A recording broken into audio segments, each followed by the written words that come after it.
Amigos, con las leyes aprobadas en el Senado se están desmantelando y concluyendo prácticamente 76 años de monopolio de Pemex en el sector de hidrocarburos.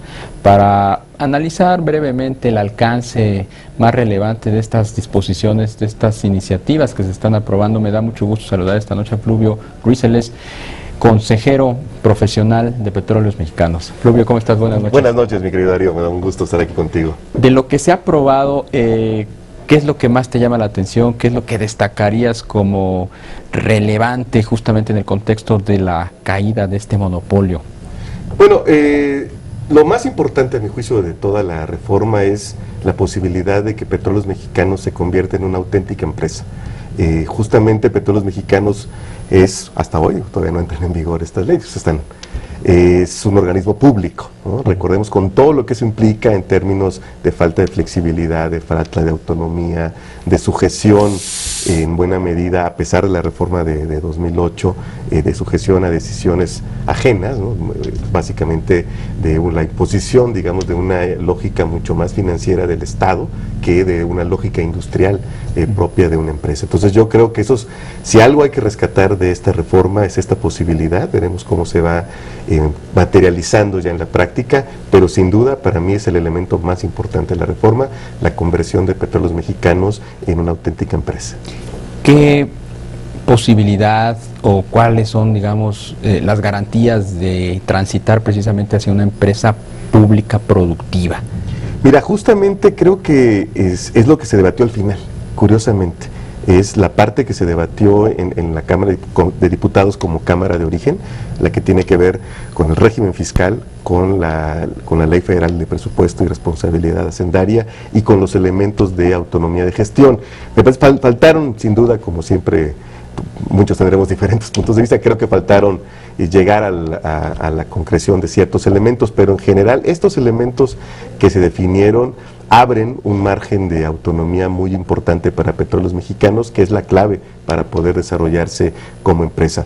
Faltan los reglamentos, tuvimos la mala experiencia en 2008 de que en los grados de autonomía que daba la reforma en la todavía vigente ley de Pemex se vieron acotados seriamente vía reglamentaria. Yo espero que no repitamos esa experiencia, porque creo que el debate ha sido muy amplio, ha sido un debate a lo largo de muchos meses, y sería decepcionante que vía reglamento se acotaran los márgenes que ya se tuvieron ahora. Yo te diría, si mantuviéramos los precios constantes, si los precios se mantienen constantes en torno a la franja de 90 a 100 dólares para la mezcla mexicana, tendríamos un aligeramiento en la carga fiscal significativo. Tendríamos, si se cumple la letra y el espíritu, márgenes de autonomía presupuestal muy importantes, aunque Hacienda mantiene dos elementos fundamentales, que es el fijar el balance financiero, que termina fijando un techo presupuestal, incidiendo o manifestándose en un techo presupuestal, y el fijar el límite para los servicios personales, ¿no? Creo que Hacienda mantiene, además ahora regresa Hacienda como tal, la Secretaría de Hacienda, el titular, quien sea, será miembro del Consejo de Administración. Hoy no ocurre así, está el doctor Videgaray, pero está en tanto que persona, como funcionario, no en su calidad de secretario de Hacienda.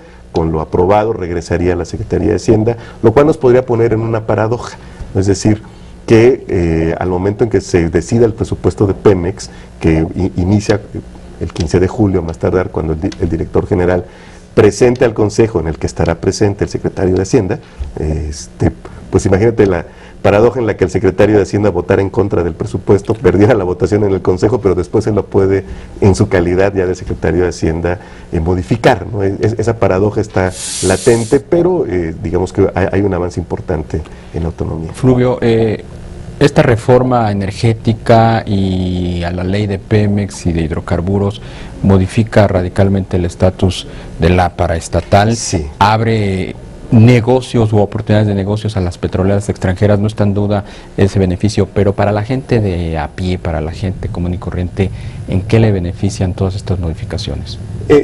Empezaría por la primera parte. Sí, potencia a la empresa, en este caso Petróleos Mexicanos.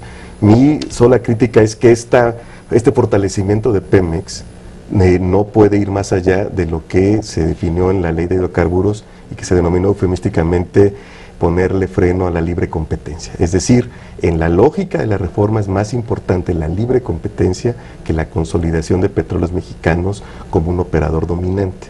Esa es una crítica que yo hago y lo digo abiertamente desde una perspectiva ideológica. Eso es una visión ideológica que yo tengo. Aquí no hay asepsia intelectual. La gente, ¿cómo le va a beneficiar? La gran apuesta de la reforma es que, aunque se tenga que compartir una porción de la renta, es inevitable. Cuando las operadoras vengan a asumir el riesgo geológico, querrán una porción de la renta petrolera. El objetivo de la Secretaría de Hacienda es maximizar la parte que le queda al Estado, pero más allá de eso, el incremento esperado en la producción se espera compense la parte de la renta que tuviera que irse a las operadoras internacionales, y a partir de ahí pues podamos disponer de mayores recursos para el presupuesto de egresos de la Federación, por un lado. Yo creo que esa es la discusión que faltó. ¿Qué vamos a hacer en el caso en el que efectivamente se logre incrementar la producción, como aquí sí yo creo que todos lo esperamos, ¿no? Porque, y lo ha dicho el ingeniero Cárdenas, aquí ya produjimos 3.4 millones de barriles y no creo que fuéramos un mejor país en ese momento, ¿no? Entonces falta esa discusión, ¿qué se hace con los recursos adicionales que puedan regresar por la vía de un incremento del volumen de producción, y cómo hacemos para que esto beneficie efectivamente a toda la población? ¿En qué momento empezaremos a ver los beneficios de esta reforma en términos, por ejemplo, de producción de petróleo? Pemex ya ha reconocido que está cayendo la producción de petróleo, 80,000 barriles diarios, creo que en los primeros 6 meses de este año. ¿En qué momento veremos que la empresa empieza a recuperarse? Eso va a tomar tiempo, porque conforme a la propia reforma, todas las zonas de producción las mantiene Petróleos Mexicanos. Después podrá ir cediendo algunas paulatinamente, pero en las zonas que pudiera ceder no vamos a ver un incremento enorme, diga, exponencial, ni mucho menos de la producción. De donde vendrá la producción adicional fundamentalmente será de las nuevas fronteras geológicas, y esos toman su tiempo. Yo veo difícil que antes de 2018 veamos un incremento muy importante de la producción. Creo que hace falta todavía tener listo todo el entramado institucional, los organismos que se han definido, los nuevos órganos gubernamentales, la nueva CNH, porque aunque conserva el nombre, lo cierto es que va a ser una nueva Comisión Nacional de Hidrocarburos, que tendrá que reclutar gente. El presupuesto que se le aprobó en el Congreso en los transitorios pues se va a ejercer a partir del 1 de enero del año que entra, es decir, hasta entonces empezará el proceso de reclutamiento, de adquisición incluso de instalaciones físicas, de fin, de todo lo que se requiere. Entonces creo que el entramado institucional estará listo hacia más o menos en unos 10, 12 meses, es mi cálculo cercano, y a partir de entonces se podrán hacer las licitaciones. Todo eso toma tiempo, ya estamos hablando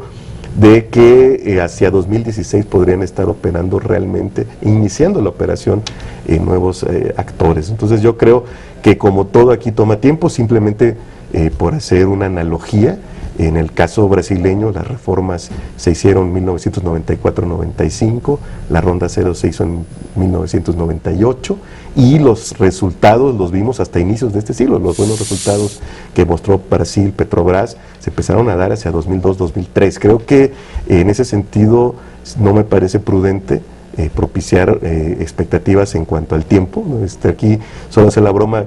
Sector de hidrocarburos, ni modo, se mueve por tiempos geológicos, aún en la era del Internet. Estamos hablando de 2020, 2021. Sí, cuando se vea ya empezaríamos ya a ver ya de manera sostenida, sí, ya de lo que es propiamente la reforma en términos de volumen distinto. Simplemente te doy un dato, Darío. Hoy, a 20 años de la reforma constitucional en Brasil, Petrobras continúa produciendo el 93% de la producción brasileña. A 40 años de medidas similares en Noruega, Statoil, la compañía estatal, sigue produciendo el 80%, ¿no? de la producción de ese país nórdico. Entonces, es muy importante por eso que las políticas públicas, porque al final de cuentas, en la implementación de una reforma, cuenta tanto como el marco jurídico que se haya definido, como la orientación de las políticas públicas. Tienen que estar en sintonía. Si no son congruentes entre sí, la implementación se termina enredando y no se obtienen todos los beneficios esperados. Interesante todo lo que nos comparte Fluvio Ruiz, consejero profesional de Petróleos Mexicanos. Muy buenas noches y muchas gracias por haber estado aquí. Al contrario, Darío, te agradezco mucho la invitación y cuando haga falta aquí estaremos. Aquí estaremos. Te invitamos a seguir cuestionando la información con los siguientes videos.